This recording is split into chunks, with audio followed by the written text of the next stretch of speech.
we talk about Indian real estate, Embassy Group is a name which stands tall amidst a whole landscape from being into commercial spaces to warehousing to entering into co-living and now into senior living.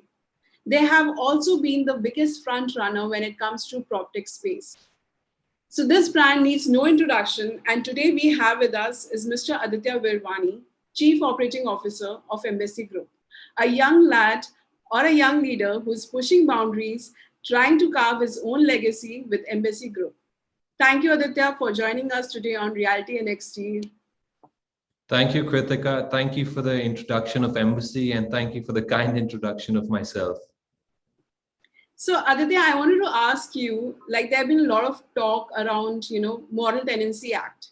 So according to you, what will be the impact of the Model Tenancy Act on Indian real estate, and how will this act fulfill India's rental potential? So I think this is really important and really a progressive step for us as India.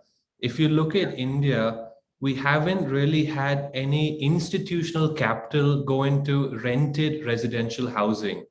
And that's because the residential yields just don't make sense. Versus if you look at the West, if you look at America, most of the REITs, the listed REITs, actually multifamily, or in other words, rented residential housing REITs. Unfortunately in India, we haven't come to that point where we can make institutional sense because of the economics, but also because of the challenges you have with landlords and the worries that tenants have with landlords in terms of losing deposits, not getting back their monies. It's a very unorganized sector. I think this regulation is very progressive, very positive for the country, because it's going to be the stepping stone for us as developers to actually institutionalize and bring an organized working manner to this sector of residential housing. So, we're in the co-living space under a brand called Olive. When we do our surveys and we try to understand what are the main hurdles people have when they're renting out these spaces, these PGs or co-living spaces, a lot of it is that they don't get their deposits back. They have very unhygienic conditions, or roommate problems, but a lot of the times they have disputes, which is never ending. And this Tenancy Act allows the tenants to now be on a stronger wicket to get their deposits back, get what they deserve back. And I think it also creates a place where you put a lower deposit, which is very healthy because, in Bangalore and most of the other parts of the country, we have 10-month deposits, which was usually the norm. This now brings it down to 2 months. This makes it very forthcoming for a customer to rent out space. And I think that's going to have an impact on rented residential housing. And we as Embassy are very excited because we've just entered the space under Olive. No, I agree with that. So as you mentioned about Olive, I wanted to understand why Embassy planned to enter in the co-living segment, and what was your plan of action or main ambition behind, to foray into the co-living segment? Well, it's in line with our future thinking, how we think real estate is going to be 5-10 years down the line. And rented housing, like I mentioned, is a big gap in India. Now, we have a lot of people working in our ecosystem, not just in the Embassy ecosystem, but the overall IT sector in India. And we thought, how can we capture another element of real estate within that ecosystem? So we're predominantly in the office space. We do these large tech parks. We believe in the office story of people coming to India for the need of labor, for the need of the talent we have here, IT companies that are growing in the West and that will continue to grow in India very profoundly, and see how can we complement that growth with other aspects of real estate. Co-living was obviously a perfect fit. It's something that is very nascent. Essentially, it's the PG sector. And it's very unorganized, like I mentioned. So you have 100 different problems. The quality of the product isn't really that lucrative for the tenant, but they don't have much choice. So they end up renting those spaces. We actually want to bring in this space into a much more organized sector, bring in institutional capital, make it work for a tenant, an investor to come in, deploy money into the space and actually make the same returns that they would be making in a residential or in a commercial project.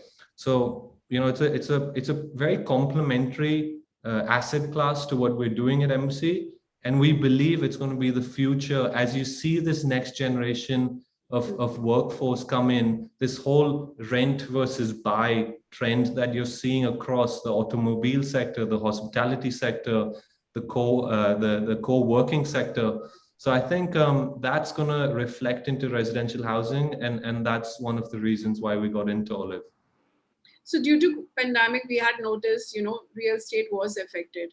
So when it comes to co-living segment, do you think this year onward it will start, getting that kind of attention, attraction from the customers? Because earlier there was always this fear of, even staying in a PG or even staying in a outside the house. So what do you think now the sentiment of your customers will be for co-living? Yeah, so I think as the cities open up and people come back into spaces, move back into their cities of work, a lot of migrants have now gone back to their hometowns, but you're Yeah. seeing people come back in. You're seeing that flexibility that companies are offering, but at the same time, you're seeing that people need to be in close vicinity of their office. And that is, they do need spaces near their office. I think people have learned the trouble in commuting and will now look for spaces closer to work. This whole walk to work or work close to home culture is getting even more profound after COVID. So I think that's going to have a lot of benefits in this co-living space. I think migrants are going to come back. I think what we're providing as Olive, as Embassy, is a much more larger scale facility, far more organized, cleaner, great design, great facilities, great roommates. A lot of migrants come to big metros, Bangalore being an example, and they don't know anyone. They might have that odd relative and they might stay with them for a little bit, and then they move into a PG and they're sharing rooms with people they don't know or they don't like to live with. And this is essentially bringing community and shared living into one basket in an organized sector. So yeah, I think as the cities open up, this you're going to see occupancy go up. You're going to see people taking price up as well. And I think it's a really opportunistic time for any co-living player to be in this market and ride out these next 5-10 years.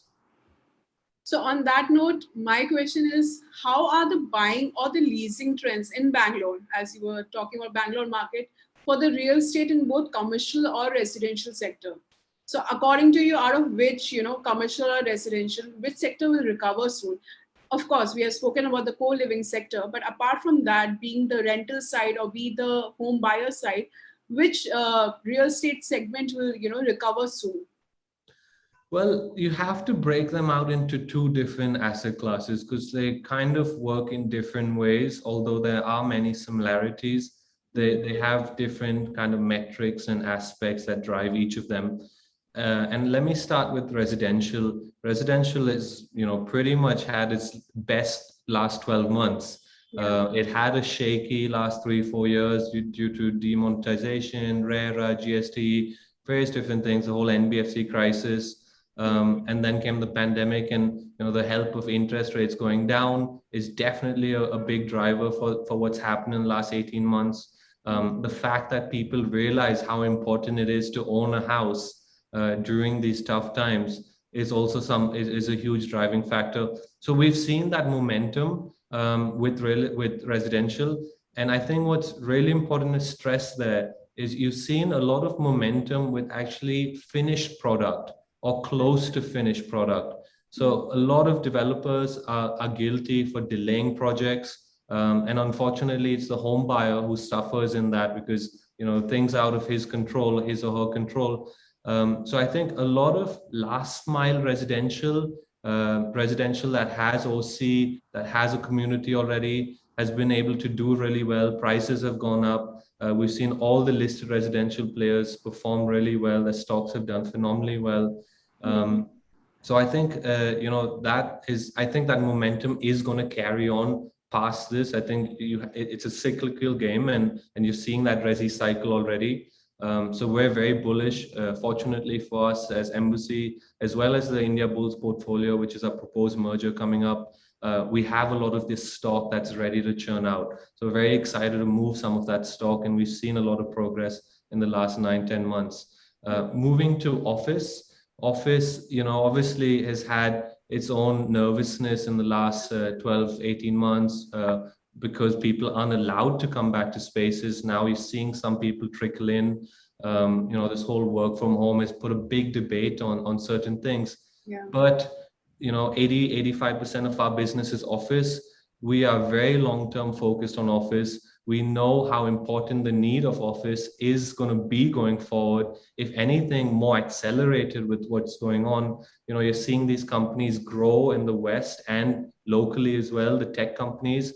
That's translating into need of talent, need of space in India. I think India is going to still be a continued choice of market for all these MNCs to come to.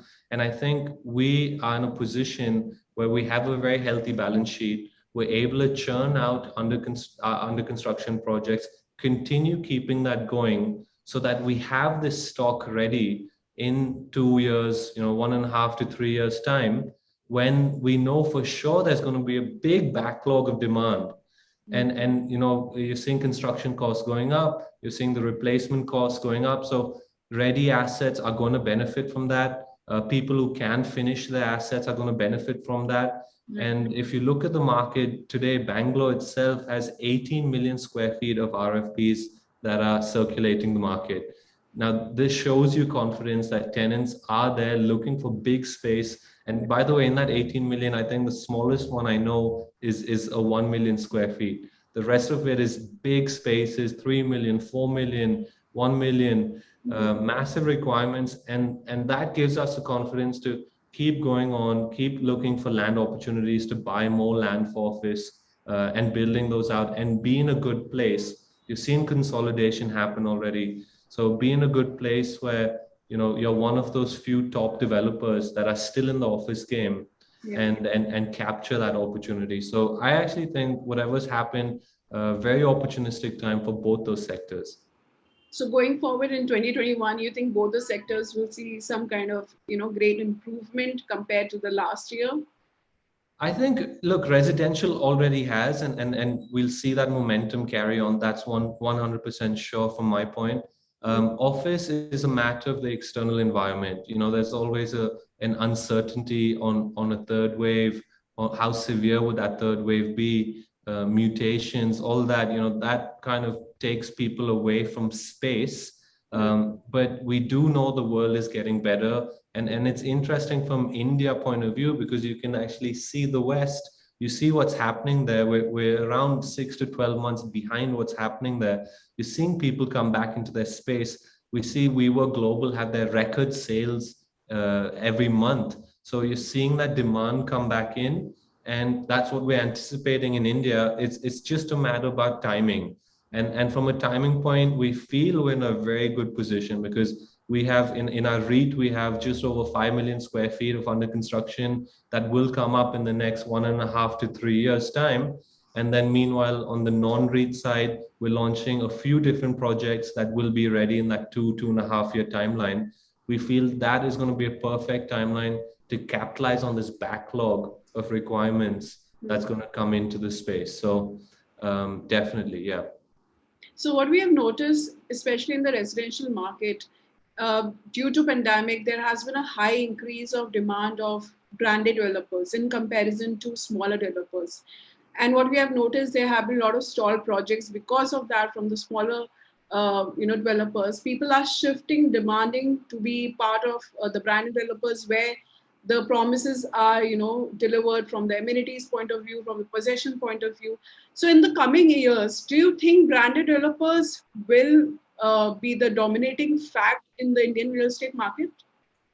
I think so. I think consolidation is going to happen even more. I think you're going to have a handful of top tier developers in the country.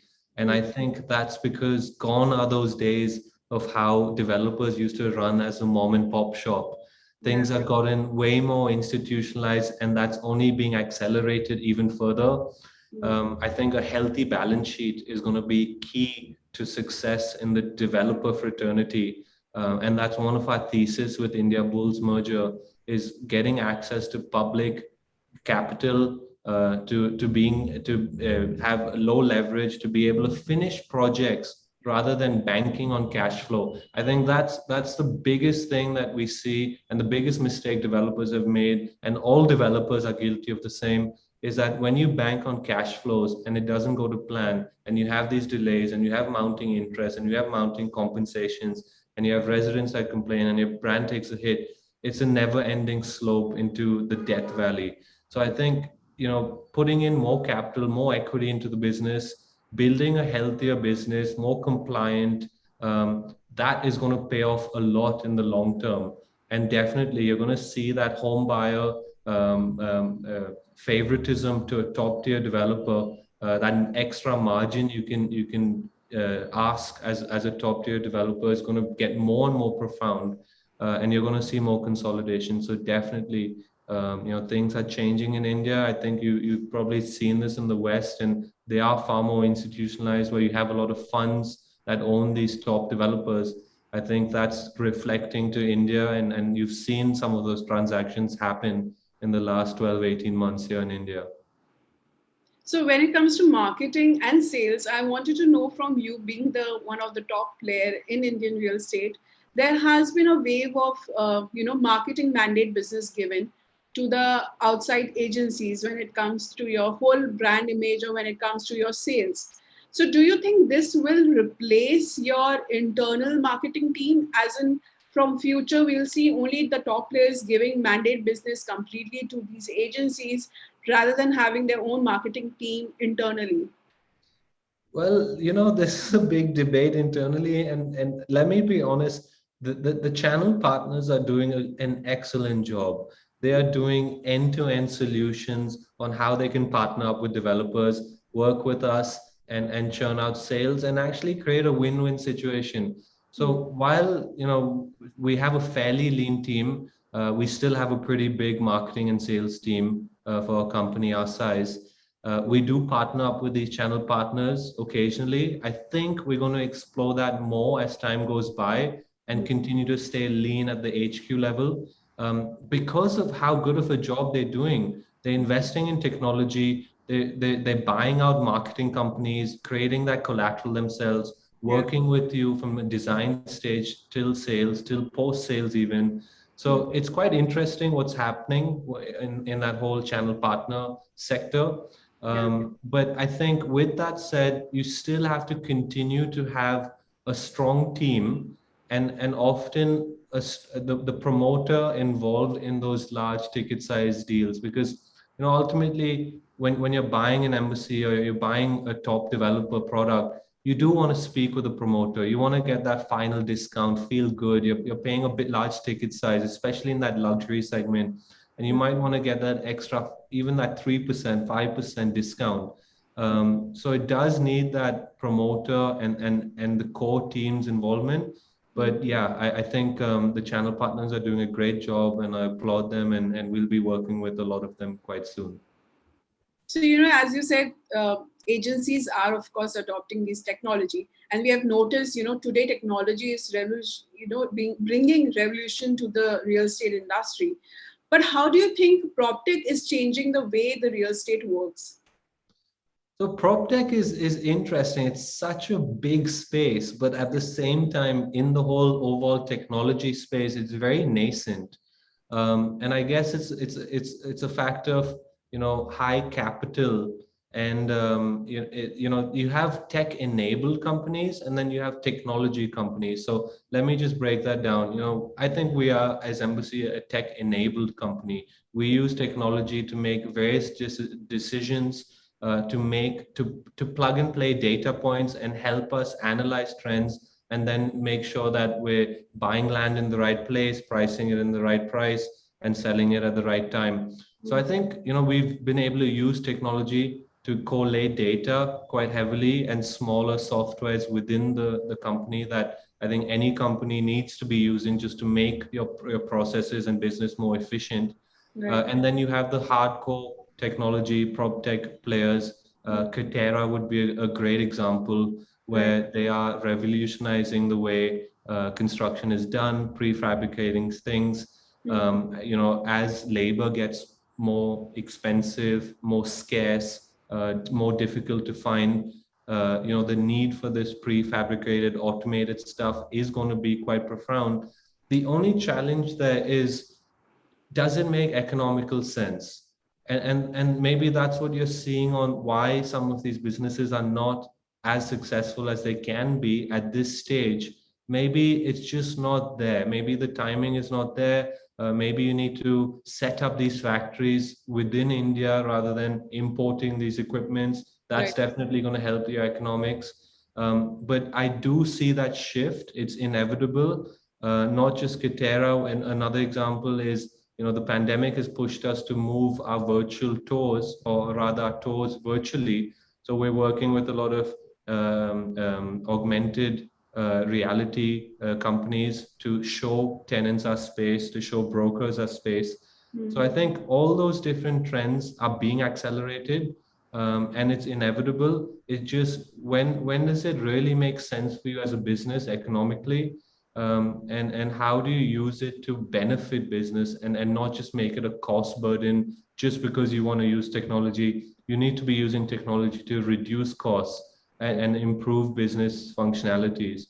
So PropTech is nascent. We've invested in a PropTech fund called Pi Labs, Yeah. which gives us access to what's happening in the West, and see how we can partner up with those companies, help them grow in India, leverage off them, potentially set up a prop tech fund in India itself, where we can promote our own Indian companies who are doing phenomenal things to go out there, grow, domestically and eventually internationally as well, and put a mark on prop tech globally, which is so nascent.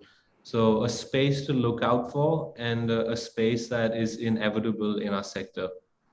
So, but I've also noticed, like we have spoken to a lot of Indian PropTech companies, and that they have said is during pandemic, that was the time when developers realized, the adoption of technology, how it's crucial. Be your virtual tools, or be the sales lead doing it through virtual. Do you think technology adoption is the biggest issue which our Indian PropTech companies are facing? And if how do you think this technology adoption across this industry can be tackled? Because there are companies in India, of course, in nascent stage, some are obviously being in an advanced stage also, but they keep facing problem when it comes to an Indian market. They're already getting good work, be from Dubai or US market, but when it comes to India, they are not able to tackle the situation. So, what do you think is the key issue when it comes to Indian real estate market when they have to adopt the prop tech companies or the technology? So my view to this is, a lot of developers and a lot of companies in India, the real estate companies, are of an older generation. It's a slightly old school sector within India. Now, as that institutionalized, as you have the next generations coming into the business, into most of these are family businesses. As you see that trend, I think you'll see these developers being more experimental with going out there and testing out various different products. I think there's also going to be a factor of FOMO. I think if the top three developers using something, you're going to see that snowball into everyone else using the same thing. So I think that's pretty evident already. And I think it's just a factor of changing habits. I think a lot of companies run on Excel, and they have a very old senior team that's running their business, the MIS is reporting. But now you're seeing these platforms being used, and automizing all of that, putting it all together, helping you analyze data to make decisions. I think, it's gonna just be a game where you have to kind of wait it out, Yeah. from the prop tech side, and get into one company, grow a little bit, make some noise, then kind of domino into the other companies. But I do think that as you have this new generation coming in, I think they'll be more experimental. Of course, there's some, the legacy guys who are very forward thinking and quite progressive with the technology. But I think it's just a matter of the workforce changing, and then people realizing the benefits of those technologies. But correct me if I'm wrong, when it comes to technology, Okay, adoption, we see there is an issue there. But when it comes to Indian market in comparison to global market, the cost efficiency everyone requires when it comes to technology. I've heard this from the prop tech companies that when they go there, they all are interested in the technology, but when it comes to price, everyone wants it into a cheap. But I don't understand when we are going for the marketing or the sales. I get it, you get new consumers, everything, but technology is also one of the way to get new consumers, right?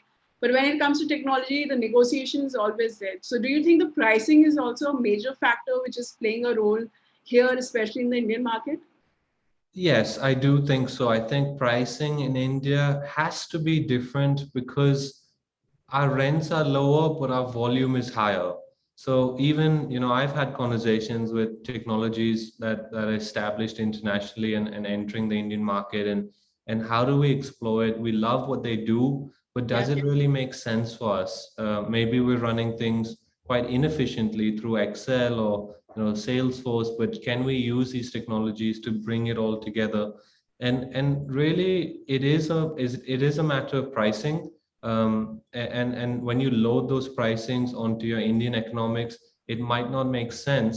Hmm. But sometimes what I try to convince these partners that we talk to is look at the volume, look at India, how it's growing, and maybe look at a different pricing, but we can give you larger volume. So, unfortunately, if they had an India office, they had a team here, I think that would help reduce their costs. Yeah. But more prop tech is so nascent that most of that market is in the West.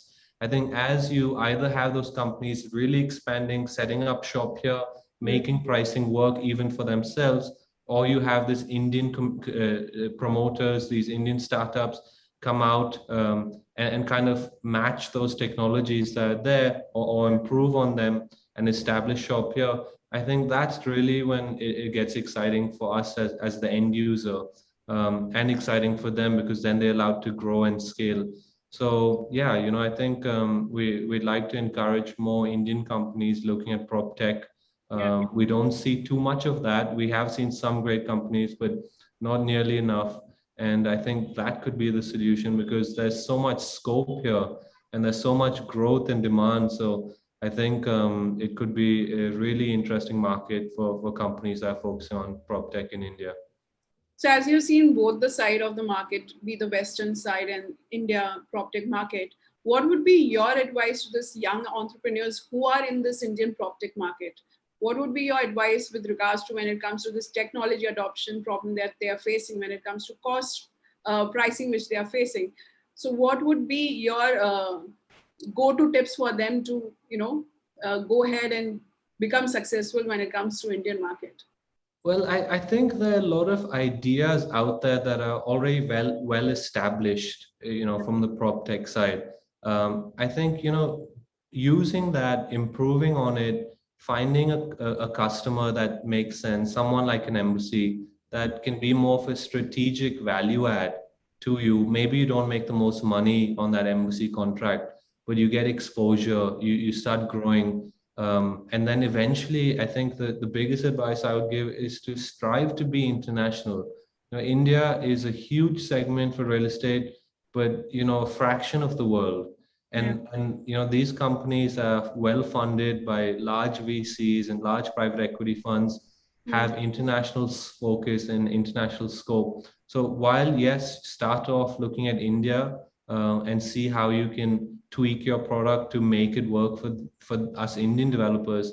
I think also strive to be international, see what the larger problem out there is, analyze trends. What are the real estate trends that are growing? Logistics is a big theme globally right now due to e-commerce. How can I dip into various aspects of that supply chain of logistics, whether it's construction, whether it's storage, racking, the transport. There are various different avenues to tap into these trends. So look at trends, strive international, and tweak products for the Indian guys to start off. That's a great advice. So coming to the private equity, according to the recent report by Savills India, the private equity investment in Indian real estate was more than 3 times. That was rupees 14,300 crore from January to June. So, do you think that investors' confidence remains intact despite the pandemic struck lockdown period? Yeah, I think, and that's pretty evident. What you just said is very evident of why that investor confidence stays intact. Yeah. These investors are, medium to long-term investors. Anywhere from 5 to 10 years is where they look to exit their deployments.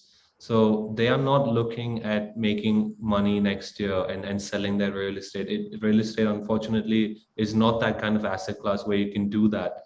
You're Yeah. looking at buying an asset, fixing it, taking up your price on rent, and then eventually selling it. Or you're looking at greenfield opportunities, which give you a slightly better return.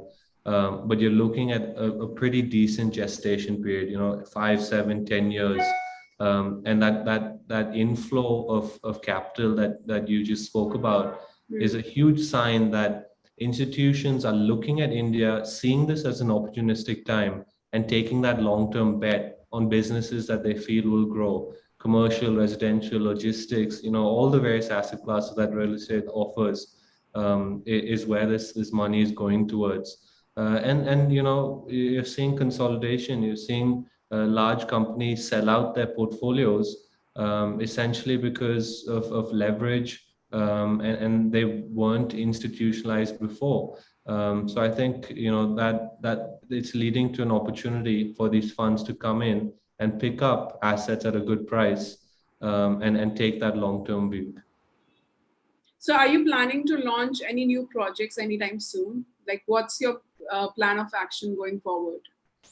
So our plan of action is to focus on our proposed India Bulls merger. We're very close to that. Hopefully by the end of the year or early next year is when we hope to get that concluded with.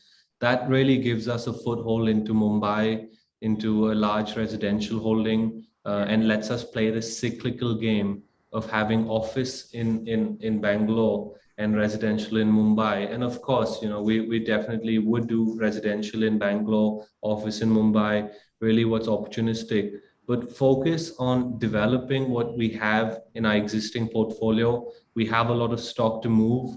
Moving that, we have a lot of land banks that we're starting new office projects in.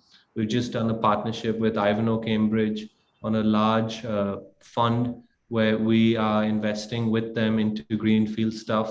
We've thrown in a lot of our land bank into that portfolio. So we'll be growing that out with them.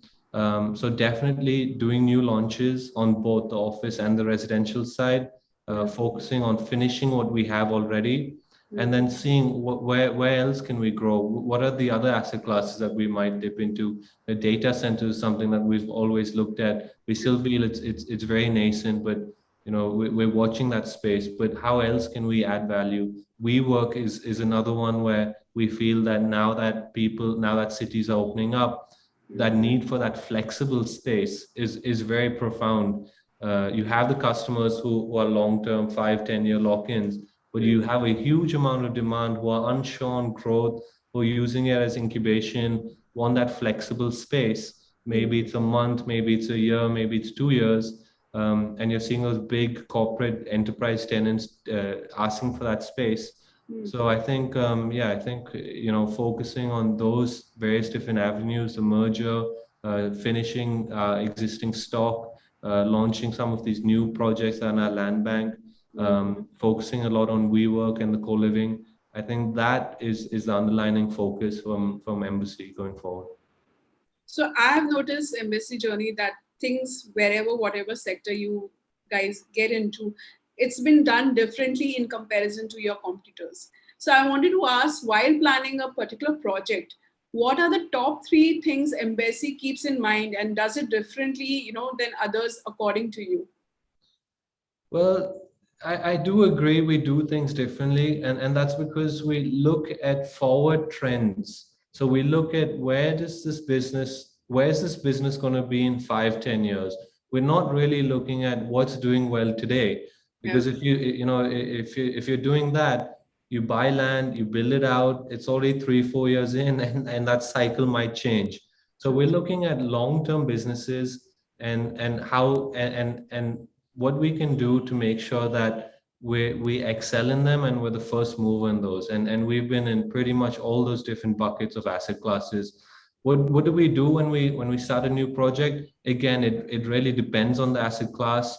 Yeah. But I think that the ticket on the residential side, what we've learned is the ticket size is really going to be the key thing, and that's going to reflect on the way we design buildings going forward. So I think we've just built spaces too big. I think in India we've built apartments too big. The ticket size goes up, and you see a lot of unsold inventory. I think designing and building more efficiently is going to be key for us going forward. Focusing on that mid segment. We've had a good run with luxury, and we'll still continue to be in that space. But I think now is the need to be in that mid segment space. Focusing on that. On the office side, we know Bangalore so well. 83% of our leases are all recurring tenants within our portfolio. So Yeah. we're constantly engaging with them, knowing where they want to grow, understanding their business needs, and then understanding the city really well. Where's the city growing? What's the infrastructure coming up? Where do these tenants want to be in 2, 3, 4 years? And then accordingly buying land to meet those needs. So we're a company that will very rarely buy land and build speculative space. We would buy land if we know there's a tenant who's interested and know we can build for them, do a build to suit, kind of secure part of your investment with a commitment, and then go out there and build some speculative where you can then take up rents. So different asset classes have different strategies, but knowing the market, knowing your customer, knowing what they can afford, knowing what their business wants is really key in making those decisions. So when you're saying you're going to focus on mid-segment, I wanted to understand, will we be seeing Embassy also entering into tier 2, tier 3 cities when it comes to mid-segment particularly? So within the India Bulls portfolio, we have a few projects that are in tier 2 cities, Vizag being one of them. And we've actually seen pretty decent success from it. I think tier 2, tier 3, maybe we'd stay away, but tier 2 has had some demand just from COVID, just from people moving back, and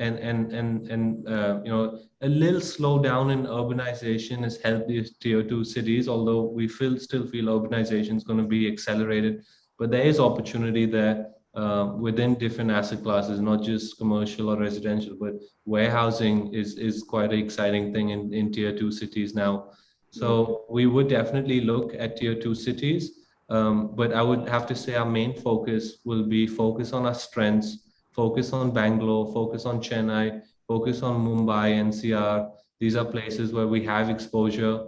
We know the markets really well, and real estate is a very local game. You don't really see a global real estate player because each market, even within a country, is so different. There's so many, even the buyer's mentality is so different that land regulations are different. There's so many different things that go into it that make it local, and we're going to continue to focus on our strengths and focus in the markets that we know best. So when you say it's all about the game, which is local, right? Local buyers, you need to understand the sentiment. So when it comes to commercial, like the shared office, what I've noticed even in tier 2 and tier 3, there are a lot of local co-working spaces have come in, a lot of youngsters, because now getting into startup, creating your own business has become like a new endeavor for youngsters. So do you think Embassy will try to look into this front when it comes to shared office space in tier 2 and tier 3 cities? I think we look at it with we work with the flexible space. We have been looking at it and seeing how we can do a light model for them. We've already done one in Pune, but I think in the short term we're going to focus on the metros. I think that's where you're seeing the biggest demand.